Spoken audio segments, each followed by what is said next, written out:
नमस्कार, कंज्यूमर अड्डा में आपका स्वागत है। आपके साथ मैं हूं विपिन भट्ट और आज हम बात करेंगे एक बार फिर से एआई यानी आर्टिफिशियल इंटेलिजेंस की। उसके आगे लगा हुआ जी स्टैंड्स फॉर जनरेटिव एआई। हो सकता है बहुत सारे लोग ये टर्म ना जानते हो, एआई जानते हो लेकिन शायद जनरेटिव ना जानते हो। बहुत सारे लोग जानते भी हों जनरेटिव एआई लेकिन समझते ना हो। और हम तो कह रहे हैं कि सीखने का टाइम आ गया है क्या। एक छोटा एग्जांपल आपको दे देता हूं। आप में से कई लोगों ने चैट जीपीटी का, उम्मीद कर रहा हूं, इस्तेमाल किया होगा। नहीं किया होगा तो करके देखिए, नई चीज़ों को समझना चाहिए। फ्री है, उसके फ्री वर्जन अवेलेबल है। वहाँ पे जाके आप मसलन कुछ भी टाइप करते हैं, कोई सवाल पूछते हैं और वो लंबा चौड़ा एक निबंध लिखा हुआ आ जाता है। ये जनरेटिव एआई का एक बहुत छोटा सा उदाहरण है। तो जनरेटिव एआई को समझना, वो क्या काम कर सकता है और फिर उसको सीखना क्या बहुत मुश्किल है, क्या बहुत बड़ा कोई काम है। किस तरीके से अब जो कंपनियां हैं वो जनरेटिव एआई को लेकर अपने प्लान बना रही हैं, फोकस बना रही हैं। और आपको आपके जॉब में, मैं नहीं कह रहा हूं कि आपके जॉब पे खतरा है, लेकिन आप अपने जॉब में एक्सेल तो कर सकते हैं ना भाई, अगर जनरेटिव एआई आपको आता है। क्योंकि भारत की और दुनिया भर की कई कंपनियां अपने एम्प्लॉयज के लिए प्रोग्राम बना रही हैं कि भाई उन्हें जनरेटिव एआई सिखाया जाए या उनसे जनरेटिव एआई से काम कराया जाए। तो अब क्या करेंगे, कैसे सीखेंगे, किस तरीके से इसमें आगे बढ़ेंगे, ये सारी बातचीत आज हम करने जा रहे हैं। और कार्यक्रम में हमारे साथ शामिल हो रहे हैं कुछ खास मेहमान, जिसमें हैं कोर ओवर एआई के सीईओ और को फाउंडर अंकुश सभरवाल, टेक विस्परर्स के फाउंडर जसप्रीत बिंद्रा और टीम लीज के में ईडी टेक के सीओओ जयदीप केवल रबानी। बहुत बहुत स्वागत है सर आप सभी का। तो अंकुश, आपसे ही शुरू करते हैं। देखिए, अब आप सब तो एक्सपर्ट लोग हैं इसलिए आपको सब पता है, लेकिन हमारे साथ लगातार नए दर्शक जुड़ते हैं और बहुत सारे लोग हैं जो एआई के बारे में जानना चाहते हैं। तो बेसिक से शुरू करते हैं।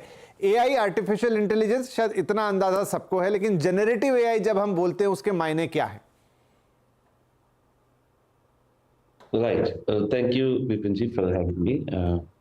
AI, जैसे हम सबको अब पता चल गया है कि आर्टिफिशियल इंटेलिजेंस है, वो कुछ based on past data, it kind of gives output outcome of any given data.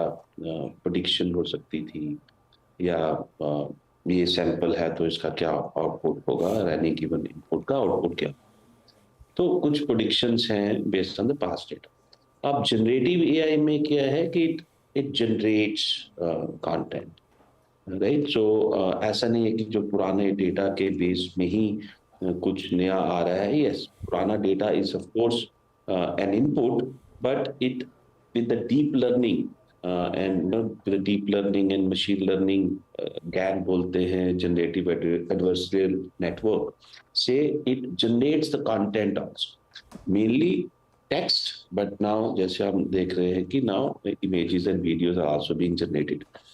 So yeah, it generates. Now AI is not just a predictor. It's not just giving some output. It is generating text, voice, video, multimodal outputs are being generated, of course, with the help of existing data. So ये है, and I think we'll discuss along. नहीं, ठीक है। तो कुछ उदाहरण से और समझते हैं। मसलन यहाँ पर अगर हम बात करें कि कोई एक अकाउंटेंसी फर्म में काम कर रहा है, एक नॉर्मल सा व्यक्ति, या समझ लीजिए कि एक टेक फर्म में भी काम कर रहा है, उदाहरण कोई और भी ले सकते हैं। तो जसप्रीत, अब आप हमें ये समझाइए कि अभी तक उस व्यक्ति को नहीं आती है एआई या जनरेटिव एआई क्या है, उसको कहाँ से समझना शुरू करना चाहिए, कैसे वो स्टार्ट करे? कंपनी जब ट्रेनिंग देगी तब देगी, लेकिन उसकी अपनी अंडरस्टैंडिंग के लिए कि भाई मैं अपने डे टू डे वाले काम को कैसे बेहतर कर सकता हूँ, कहाँ से उसको कोई शुरुआत करनी चाहिए? क्या सिंपल इंटरनेट पे, ऑनलाइन, यूट्यूब, यहाँ पे एक आइडिया मिल जाएगा? विपिन जी, देखिए, अब चॉइस नहीं रह गई है। 2 साल हो गए हैं टेक्नोलॉजी को आए हुए, और आप सोचिए एक तरह से जैसे सर्च जब आई, गूगल ने, दूसरों ने सर्च निकाला, तो अब हम सारे सब के सब जो भी इंटरनेट यूज करता है सर्च यूज करते हैं। हमें किसी ने सिखाया सर्च? मुझे नहीं लगता कुछ ट्रेनिंग प्रोग्राम हुए थे उसमें। वो इतनी इंट्यूटिव टेक्नोलॉजी थी, इतनी आराम से, मतलब आप बस सर्च बार पे टाइप करो और आपको आंसर मिल जाता है, या व्हाट्सएप है।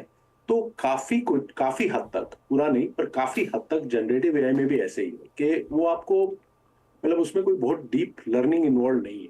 आप कोई भी चैट जीपीटी फ्री वर्जन पैसे दे के या फिर जेमिनाई या फिर बिंग के साथ आप हर जगह जहां पे भी सर्च करो साथ में जनरेटिव एआई है।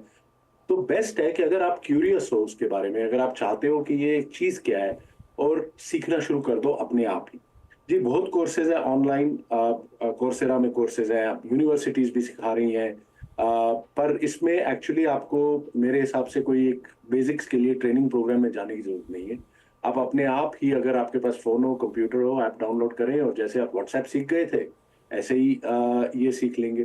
पर अब अगर स्पेशली आप जॉब कर रहे हैं, जैसे आपने सॉफ्टवेयर का नाम लिया, और आप अगर कोई भी जॉब कर रहे हैं तो हर जॉब के लिए ये आपको हेल्प कर सकती है। कोई स्पेशलाइज्ड जॉब्स हैं जैसे सॉफ्टवेयर का, कॉन्टैक्ट सेंटर्स, उसमें हो सकता है कि आपको थोड़ी ज्यादा स्किलिंग करनी पड़े, ज्यादा ट्रेनिंग करनी पड़े, थोड़े और ज्यादा डिटेल में। और उसमें जैसे गिटहब को पायलट करके एक प्रोग्राम है जो सॉफ्टवेयर वालों के लिए है, और वो सॉफ्टवेयर इंजीनियर जो है वो गिटहब को पायलट से यूज कर सकता है। तो मेरे हिसाब से इसमें मतलब आप वेट नहीं करिए कि अपनी कंपनी आपको सिखाएगी या कोई और आपको सिखाएगा। जैसे आपने फिर से मैं सर्च की बात ले रहा हूँ या व्हाट्सएप की बात ले रहा हूँ, जी। तो आपने अपने आप सीख लिया। ये उतना ही आसान है। बस एक ह्यूमन वैल्यू चाहिए आपको, क्यूरियोसिटी की, एक्सपेरिमेंटेशन की, और एक दिलासा होनी चाहिए कि मुझे सीखना। नहीं, बढ़िया आपने एक्सप्लेन किया इसको। तो यहाँ पर जयदीप साहब ये बताइए कि अब जैसे जो रिपोर्ट कह रही है ग्रेट लर्निंग की कि 50% कंपनियां जो जेन एआई की ट्रेनिंग करवाने का सोच रही हैं, तो क्या आप कंपनियां भी एक मतलब जैसे अभी सर ने कहा कि 2 साल हो गए, अब कब तक आप इससे दूर रहेंगे, तो कंपनियों को भी ये बात समझ में आ रही होगी। तो यहाँ पर लोग ये ना समझ ले कि जॉब लेने वाली बात है कि भाई एआई आएगा, वो सिर्फ ये चाह रही है कि भाई उनके जो लोग हैं, उनके जो एम्प्लॉयज़ हैं वो थोड़ा और स्मार्ट बने। जैसे एक समय में कंप्यूटर आया था तो लोगों को ट्रेनिंग दी गई, शुरू में उनके हाथ ढंग से चले नहीं, धीरे धीरे सब यूज्ड टू हो गए। लगभग वैसा ही होने जा रहा है। जी विपिन जी, गुड इवनिंग। आपने एकदम सही फरमाया कि कंपनीज को ये अवेयरनेस आ गई है कि हर न्यू टेक्नोलॉजी में एक अर्ली अडॉप्टर्स होते हैं, इन्वेंटर्स होते हैं, अर्ली अडॉप्टर्स होते हैं, फिर एक मिड फेज आता है और फिर लेट अडॉप्टर्स होते हैं। तो अब तो 2 साल बाद तो लेट अडॉप्टर्स का फेज आ गया है। जिसने अब तक अडॉप्ट नहीं किया वो तो पीछे रह गए। जिन कंपनियों ने इसको शुरुआत में अडॉप्ट कर लिया, they are starting to see the benefits of it. उनके एम्प्लॉयज की प्रोडक्टिविटी बढ़ रही है, एफिशिएंसी बढ़ रही है, क्वालिटी बढ़ रही है। इसको यूज करने में काफी सारी रिस्पॉन्सिबिलिटी होती है। आप ऐसे नहीं कि किसी भी टूल को लगा दिया और यूज कर लिया। There is data privacy, data security. Company को एक पॉलिसी बनानी पड़ती है, उस पॉलिसी के अंतर्गत एम्प्लॉयज को ट्रेनिंग देके कि आप क्या कर सकते हैं, क्या नहीं कर सकते हैं। नहीं तो ऐसा ना हो कि आप कंपनी के कॉन्फिडेंशियल डॉक्यूमेंट्स जनरेटिव एआई पे अपलोड कर दें और उस पर सवाल पूछ लें, वो तो पब्लिक डोमेन में चला गया। जो कंपनीज अभी नहीं कर रही हैं उसमें एक चलन आ गया है कि employees bring your own AI कर रहे हैं। जैसे किसी जमाने में कंपनीज लैपटॉप नहीं देती थी सही के, तो एम्प्लॉय अपने खुद के लैपटॉप ले आते थे। अभी ब्रिंग योर ओन एआई का चलन हो चुका है, बट उसको एक कंट्रोल करने की जरूरत है। सो 100% ऑफ द कंपनीज, अगर आपको चीफ एआई ऑफिसर नहीं है तो आपको एक चीफ एआई ऑफिसर को डबल हैटिंग करके अपॉइंट करना चाहिए। एक पॉलिसी अडॉप्ट कीजिए, इसको ओपनली एम्ब्रेस कीजिए, टीम्स को ट्रेन कीजिए कि इसको किस तरह से यूज करना है, एथिकल, रिस्पॉन्सिबल, इंटीग्रिटी मैनर में, और उसको आप एक्सपेरिमेंटल फेज में यूज कीजिए। फिर जैसे आपको कॉन्फिडेंस आ जाएगा, आप उसको और फर्दर अडॉप्ट कर सकते हैं। जहां चाहिए आप खुद की एआई टेक्नोलॉजी में भी इन्वेस्ट कर सकते हैं, थर्ड पार्टी टूल्स यूज कीजिए। और जहां तक ट्रेनिंग की बात आती है, उसमें बहुत जरूरी है कि टूल को किस सही तरह से यूज करना है। जैसे जनरेटिव एआई की बात हो रही है, उसमें सबसे बड़ी स्किल है प्रॉम्प्ट इंजीनियरिंग। आप और मैं दोनों एक ही प्रॉम्प्ट देंगे तो एक ही जवाब आएगा, पर आपका प्रॉम्प्ट देने का स्टाइल अलग होगा, हमारा प्रॉम्प्ट देने का स्टाइल अलग होगा, तो सवाल जवाब में अंतर आ जाता है। तो वो स्किल डेवलपमेंट बहुत जरूरी है। इसके अलावा नए एआई टूल्स आ गए हैं जिसमें टेक्स्ट जनरेट होता है, वीडियो जनरेट होता है, ऑडियो जनरेट होता है। You can merge different technologies. तो इनको कैसे यूज करना है फॉर द स्पेसिफिक इंडस्ट्री, ये ट्रेनिंग की बहुत जरूरत है। नहीं, ये आखिरी में जो आपने पॉइंट बोला, थोड़े बहुत हाथ मैंने भी आजमाए इसमें। तो चलिए, ये तो बहुत वो जो प्रॉम्प्ट वाली बात आपने कही हो, एक जमाने में जो हम गूगल पे सर्च करते थे, 5-6 वर्ड्स अलग अलग लिखते थे, बीच में प्लस का साइन लगाते थे, फिर कई रिजल्ट आते थे। तो वो एआई में वैसा है कि आप जितना बेहतर प्रॉम्प्ट देंगे ना, जितना बेहतर उससे सवाल पूछ पाएंगे आसान भाषा में एआई से, उतना अच्छा वो आपको उत्तर देगा। लेकिन आपने आखिरी में एक बात कही कि ये तो एक बहुत सिंपल पहली प्रोसेस हो गई, इसके अलावा जो दूसरी टेक्नोलॉजी अवेलेबल है, कोई एक साइट होगी जो आपको ऑडियो एआई दे रहा है, जो है कुछ वीडियो जनरेट करा रहा है, इन सबको आप इकट्ठा जब लेकर आएंगे अपना काम निकालने के लिए, वहां पे स्किल सेट काम आएगा। अंकुश, अलग अलग चीज़ों, ये कितना है, देखिए ये तो कोई भी कर लेगा थोड़े दिन में कि भाई एक लाइन लिखेगा तो जैसा भी हो एआई कुछ ना कुछ जवाब तो दे ही देने वाला है, थोड़े दिन में समझ में आ जाएगा, अच्छा ऐसा लिखते हैं तो ऐसा जवाब आता है। अलग अलग चीज़ों का जो इंटीग्रेशन है, आई थिंक वो इंपॉर्टेंट है, उसमें हाथ कैसे आजमाया जाए? बिल्कुल, मुझे एक तो हो गया ऑर्गेनाइजेशंस जैसे को पायलट्स बना रही हैं कि अपना कंटेंट हो। अभी जब मुझे लगता है जो अभी तक हमने बात की चैट जीपीटी जो general purpose large language model है कि क्वेश्चन आंसर पूछना है, आर्टिकल पूछना है, डिसीजन के लिए हेल्प करना है। अभी हम देखते हैं कि हमारे डेटा के बेस में हमें एक पर्सनलाइज्ड डिसीजन मिले, है ना। तो कंपनीज को पायलट्स बनाएंगी अपना डेटा डाल के, अपना ईआरपी सीआरएम डेटाबेस जोड़ के।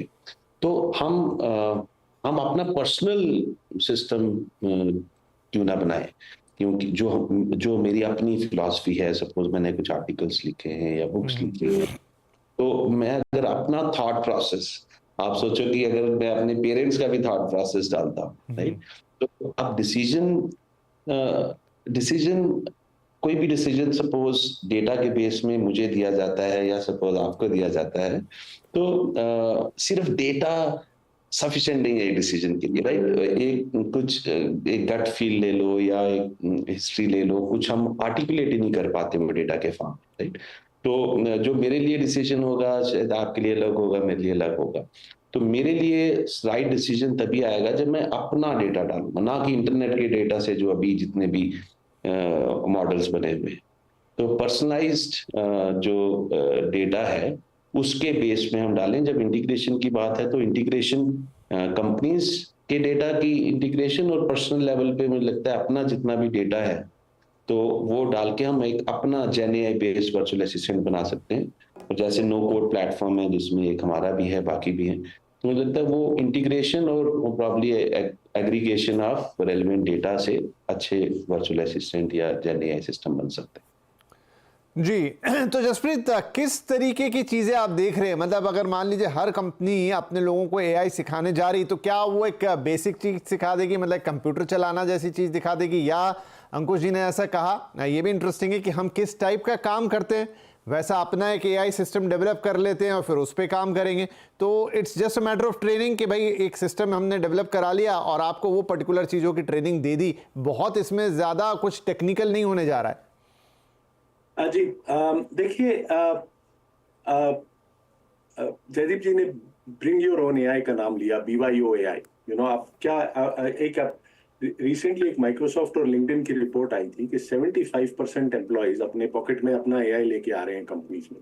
कभी कभी कंपनी को मालूम भी नहीं है कि वो कौन से टूल्स लेके आ रहे हैं, उनके डेटा पे काम हो रहा है, एटसेट्रा। तो इसीलिए जिससे पहले कि एम्प्लॉयज अपने टूल्स यूज करें, और कभी हो सकता है डेटा लीकेज हो जाए, कुछ और हो जाए, कि कंपनीज या तो ट्रेन करें, गार्डरेल्स बनाएं, या फिर अपने सिस्टम के अंदर, अपने आईटी सिस्टम के अंदर, फायरवॉल्स के अंदर एक अपना ही टाइप के टूल्स, अप्रूव्ड टूल्स या अपना टूल बनाएं। दूसरी चीज जो हो रही है कि वही रिपोर्ट में लिखा है कि 83% सीईओज जो हैं वो अब या हायरिंग में 83% लोग चाहते हैं कि जिसको वो हायर कर रहे हैं उसके पास एआई एप्टीट्यूड हो, मतलब कि वो एआई यूज कर सकते हैं, जनरेटिव एआई यूज कर सकते हैं। एआई इंजीनियरिंग नहीं चाहिए, लेकिन एआई यूज कर सकते हैं। तो अब एम्प्लॉयज की तरफ से, मैं ये इसलिए बताया क्योंकि एम्प्लॉयज की तरफ से BYO एआई और ये सबसे लेके बहुत प्रेशर है कंपनीज पे कि अब वो कैसे ये सारे टूल्स सेफली यूज किए जाए। तो अलग अलग कंपनीज अलग अलग चीजें कर रही है। जैसे अब जैसे महिंद्रा ग्रुप है इंडिया में, महिंद्रा ग्रुप ने एक अपना महिंद्रा GPT बनाया है जो एक सेफ एनवायरनमेंट में है, उनका अपना डेटा है और उनको मालूम है कि ये डेटा लीक नहीं होगा, और सारे एम्प्लॉयज अब वो महिंद्रा GPT जो माइक्रोसॉफ्ट के साथ ही बनाया हुआ है वो यूज कर रहे हैं। काफी सॉफ्टवेयर कंपनीज, टेक्नोलॉजी कंपनीज, मैंने जैसे बताया गिटहब को पायलट एक माइक्रोसॉफ्ट का ही प्रोडक्ट है जो वो यूज कर रहे हैं कि अपने सॉफ्टवेयर, उनके सॉफ्टवेयर इंजीनियर्स प्रोडक्टिव कैसे हो जाएं, 2 दफा 3 टाइम्स ज्यादा काम कैसे करें। कॉन्टैक्ट सेंटर कंपनीज हैं, काफी कॉल सेंटर कंपनीज हैं, उन्होंने भी अभी एप्लीकेशंस लगानी शुरू की हैं जिसमें वो कॉल सेंटर का जो एजेंट है वो ज्यादा एफिशिएंट हो जाए, उसको इंफॉर्मेशन ज्यादा आसानी से मिल जाए। तो हर कंपनी अलग अलग किस्म की चीजें करें। कोई कोई कंपनीज है जैसे फाइनेंशियल सर्विसेज की है या हेल्थ केयर में है, उनको अभी भी थोड़ी रुकी हुई है क्योंकि उनको रेगुलेशन वो वेट कर रहे हैं कि रेगुलेशन आएगा तभी वो करेंगे, जिससे पहले उनको कोई प्रॉब्लम हो जाए लॉ के साथ। तो कुछ मोस्टली कंपनीज अपने एनवायरनमेंट, सेफ एनवायरनमेंट में कोशिश कर रहे हैं कि यूजेज हो, लेकिन कई एम्प्लॉयज अपने साथ अपने टूल्स लेके आते हैं और वैसे भी यूज कर रहे हैं, और वो कई बार खतरनाक हो सकता है। हाँ, ये बात तो है। अब क्योंकि एआई के साथ दोनों तरह की चीज़ें जुड़ी हुई हैं, बड़ी बहस भी दुनिया में चल पड़ी कि रिस्पॉन्सिव एआई है, रिस्पॉन्सिबल एआई है, और एक एआई है जो हमें थोड़ा सा गलत चीज़ों की तरफ ढकेल सकता है। तो ये तो खैर एक बहस है जो होती रहेगी, क्योंकि टेक्नोलॉजी के साथ हमेशा ये चीज़ जुड़ी रहती है, कुछ भी नया आता है। जयदीप साहब, एक सवाल मेरे मन में मौलिक आया जब भी कभी हाथ लगाते हैं एआई को, और ये पुराना सवाल है बड़ा, कि जैसे जब कैलकुलेटर आया तो लगता था कि क्या आपकी कैलकुलेशन करने की क्षमता कम हो रही है। जब भी मोबाइल फ़ोन या स्मार्टफोन आ गए तो पहले वो लोग उदाहरण देते हैं कि नंबर सारे मुंह पे होते थे, अब याद नहीं रहते, अब तो आपको निकाल के ही देखना पड़ता है। एआई के साथ भी अब यही बात हो रही। महसूस भी किया ऐसा कि भाई आपकी जो क्रिएटिविटी है, आप जो खुद कुछ बढ़िया लिख सकते हैं, बना सकते हैं, पढ़ सकते हैं, सोच सकते हैं, उसके लिए अब एक मशीन आ गई जो लगभग आपके जैसा काम करके दे रही है। मैं खुद भी दुविधा में हूं कि ये क्या सही है कि गलत है। इसमें सही और गलत नहीं होता है। एक्चुअली बात यूं है कि शुरुआती बेस लॉजिक और इंटेलेक्चुअल एबिलिटी उसकी डेवलपमेंट की बहुत जरूरी है। जैसे आपने कैलकुलेटर का किया, एक मेंटल मैथ का बेसिक कैपेबिलिटी किसी के पास भी होनी चाहिए। उसके बाद आप कैलकुलेटर यूज करेंगे तो आप एडवांस मैथमेटिक्स कर पाएंगे, कंप्यूटर यूज करेंगे तो सुपर मैथमेटिक्स कर पाएंगे। उसी तरह से अगर आपके पास बेसिक क्रिएटिव स्किल्स हैं और उसको आप जनरेटिव एआई या दूसरे एआई टूल्स के साथ जोड़ें तो आपकी क्रिएटिविटी एनहांस होगी, कम नहीं होगी। अगर आप एक पर्टिकुलर लेवल तक कर सकते हैं, जनरेटिव एआई उसमें उसको ऐड करेगा, फिर आप उसके ऊपर और क्रिएटिविटी दिखा सकते हैं। तो this is a natural progression of using technology. पहले तो टाइपराइटर्स यूज करते थे, हाथ से चिट्ठी लिखते थे, फिर टाइपराइटर्स आ गए, फिर कंप्यूटर्स आ गए, अभी व्हाट्सएप आ गया हाथ में। तो ये प्रोग्रेशन बहुत जरूरी है, और ह्यूमैनिटी और ह्यूमन इंटेलेक्ट का इससे सिर्फ प्रोग्रेस ही होगा, कोई पीछे नहीं जाएगा। आपने बात की एथिकल यूज ऑफ एआई, वो ज्यादा जरूरी है। This should not be used for negative forces. For example, आपने फॉल्स प्रोपेगेंडा के लिए यूज कर दिया, इमेजेस मॉर्फ कर दिए, उस तरह की क्रिएटिविटी नहीं करनी चाहिए। उसके लिए गार्ड रेल्स पूरे जनरेटिव एआई इंडस्ट्री को और जो रिस्पॉन्सिबल प्लेयर्स हैं उनको पॉलिसीज और रूल्स बनाने चाहिए, और उसको एनफोर्स भी करना चाहिए। In fact law enforcement agencies apart from cyber crime now should also look into crimes that are emerging from false propaganda. जी, ठीक है, ये भी बात सही है कि आप कैसे उसका एडवांटेज लेंगे, ना कि अपने लिए डिसएडवांटेज क्रिएट करेंगे। आपकी कैपेबिलिटीज आपके पास है, लेकिन उन्हीं कैपेबिलिटीज का इस्तेमाल करते हुए चीज़ों को और कैसे बेहतर, सक्षम और क्विक बनाएंगे। चलिए एक छोटा ब्रेक लेते हैं। ब्रेक के बाद थोड़ी सी और बात कि आपको शुरुआत करनी है तो फिर क्या करें आज, या क्या कोई प्रोफेशनल कोर्स ज्वाइन करें, अपनी कंपनी की तरफ देखें, या सिंपली थोड़ा सा सिर्फ पढ़ना लिखना ही शुरू कर दें कि ये जनरेटिव एआई क्या, आपको इससे दोस्ती करनी है दरअसल इस नई टेक्नोलॉजी के साथ, वो कैसे शुरुआत होगी। बस थोड़ा सा ब्रेक लेके आ रहे हैं, फिर यही आपको बताएंगे।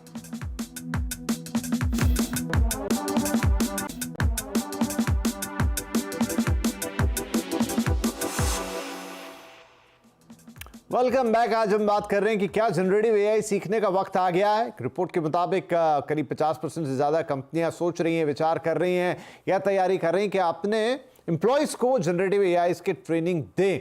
तो जहां मिलेगी, जहां नहीं मिलेगी वहां आपको भी करना होगा और ट्रेनिंग के लिए भी तैयार रहना होगा, क्योंकि कुल मिला के आपके वर्क में, मतलब आपकी जो कैपेबिलिटीज़ हैं उनमें बढ़ोतरी करता है, एफिशिएंसी लेकर आता है। चलिए तो कुछ और चीज़ें। अंकुश, एक सवाल मेरे मन में था कि टाइम फैक्टर बड़ा चीज़ है। मैंने भी यूज़ करके देखा तो मुझे लगा कि हाँ ठीक है, बाकी सारे सवाल जवाब अपनी जगह, लेकिन ये टाइम आपका बहुत सेव कर सकता है। अब चूंकि आपने तो डे 1 से इस पे काम किया है, बहुत सारी चीज़ें बनाई हैं, कितनी टाइम की सेविंग होती है, बिकॉज टाइम इज मनी।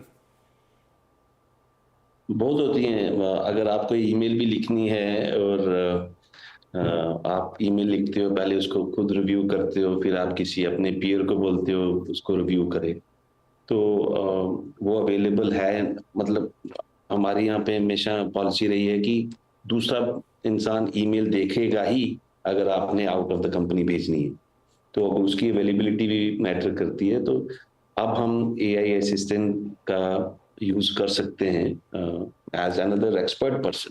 नहीं, ये छोटा सा एग्जांपल है लेकिन बहुत अच्छा है, क्योंकि एक मेल भी ड्राफ्ट करने में आपको 10, 15 या 20 मिनट का वक्त तो लग जाता है कई बार, और बहुत तेजी से भी करेंगे तो 5-7 मिनट तो लगते ही एक प्रॉपर मेल को ड्रॉ करने में, और वो काम यहाँ पर हार्डली 30 या 40 सेकंड में होता है।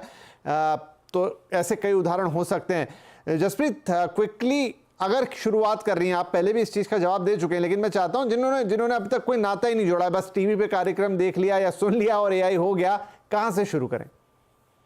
देखिए, यहाँ दो किस्म के लोग हैं। या तो हैं आप कि बिजनेस एग्जीक्यूटिव हैं, नॉर्मल यूजर हैं, या घर पे हैं और आपको चिट्ठियां फास्टर लिखनी है, ईमेल्स फास्टर लिखनी है, या आपको रेसिपीज चाहिए, या आप ऐसे लिखते हैं, या कुछ कंपोज करते हैं, म्यूजिक कंपोज करते हैं, या मूवीज कंपोज करते हैं। और अगर आपको उस लेवल पे सीखना है तो मेरा तो जो रहेगा कि आप या तो आप गूगल पे हैं या माइक्रोसॉफ्ट बिंग पे हैं, तो साथ में ही आपको जीपीटी मिल जाएगा या फिर जेमिनी मिल जाएगा, या फिर आप ओपन एआई से में जाके एंड्रॉइड या आईओएस पे आप चैट जीपीटी का ऐप डाउनलोड कर सकते हैं फ्री, और बस उसमें वो पूछे, आप उसमें शुरू कर दीजिए उससे पूछना, आपको जो भी पूछना है, और ग्रेजुअली आप सीख जाएंगे। उसके थोड़े एडवांस वर्जन भी होते हैं, आप डॉक्यूमेंट भी उस पर अपलोड कर सकते हो, बता देगा डॉक्यूमेंट की समरी क्या है।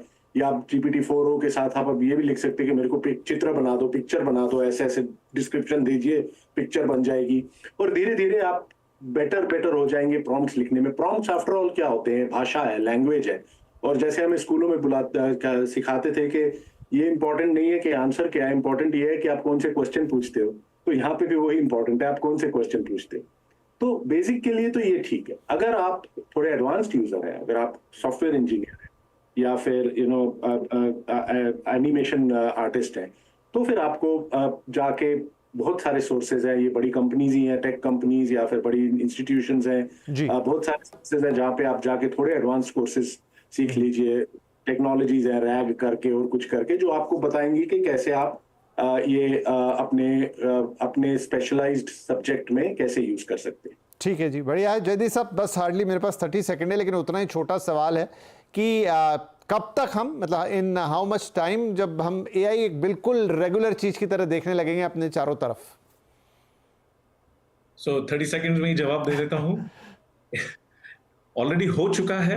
आप किसी भी इवेंट, पार्टी, फंक्शन में बिना जनरेटिव एआई का शब्द सुने रिटर्न नहीं जा सकते, चाहे वर्क प्लेस हो कि सोशल प्लेस हो। अडॉप्शन में आपको थोड़ा समय लगेगा। अब जैसे जसप्रीत जी ने कहा, आपके ब्राउजर में इंटीग्रेट हो चुका है, व्हाट्सएप में इंटीग्रेट हो चुका है, तो ये अभी ऑल परवेजिव हो चुका है। इससे बचना नामुमकिन है। इसको एम्ब्रेस कीजिए, अच्छी तरह सीख लीजिए, रिस्पॉन्सिबल एआई यूज कीजिए and make it a part of your daily life. चलिए, तो कहने का तात्पर्य भी यही था और पर्पस भी यही था सवाल का कि आपको बस अब इससे दोस्ती कर लेनी है। थोड़े दिन में आपको बिल्कुल आसानी से समझ में आ जाएगा। रिस्पॉन्सिबल एआई को भी आप समझेंगे कि भाई कैसे इसको हमें एक पॉजिटिव तरीके से इसका इस्तेमाल करना है, ना कि किसी और तरीके से। लेकिन ये बात तय है कि अब एक टेक्नोलॉजी का नया युग है, नई क्रांति से आप गुजरेंगे। अभी तक हमने टेलीफोन की, कंप्यूटर की, मोबाइल की क्रांति देखी, अभी एआई की क्रांति में आप एंटर हो चुके हैं। तो जितना जल्दी इसको समझेंगे, जानेंगे, इससे दोस्ती करेंगे, फ़ायदा आपका है। बहुत शुक्रिया आप तीनों ही मेहमानों का इस शानदार चर्चा के लिए। नमस्कार।